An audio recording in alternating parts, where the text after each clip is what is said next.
आमराईमध्ये आपण काय इन्व्हेस्टमेंट करावी, तुम्हा सगळ्यांना हा प्रश्न असेलच. तर आमराईचे जे प्लॉट्स आहेत ते तुम्ही बघितलेत तर रेक्टँग्युलर आणि चौरस आहेत, ज्यांचं एंट्री आहे पूर्व किंवा पश्चिम. म्हणजे तुम्ही ॲस्ट्रॉलॉजीनुसार सुद्धा पूर्व पश्चिम एंट्री चांगली असते.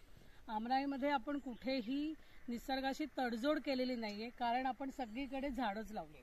तुम्ही बघू शकाल की अख्ख्या इथे तुम्हाला ग्रीनरी दिसत असेल.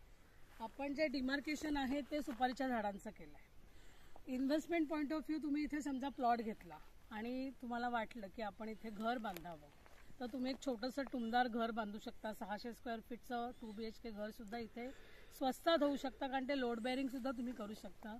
आणि त्याच्यामध्ये तुम्हाला 365 दिवसांपैकी किती दिवस राहायचं असेल तर तुम्ही राहू शकता. बाकीचे दिवस तुम्ही आम्हाला रेंट बॅक करू शकता, कारण माझा होमस्टे मी ऑलरेडी इथे चालवते. सो ते मी होमस्टेला लावू शकते आणि तुम्हाला एक स्मॉल रिकरिंग दर महिन्याला आपण देऊ शकतो.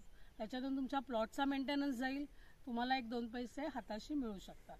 सो ही एक इन्व्हेस्टमेंट आयडिया आहे. सो त्याचा नक्की विचार करा आणि आमराईमध्ये तुम्ही गुंतवणूक करा.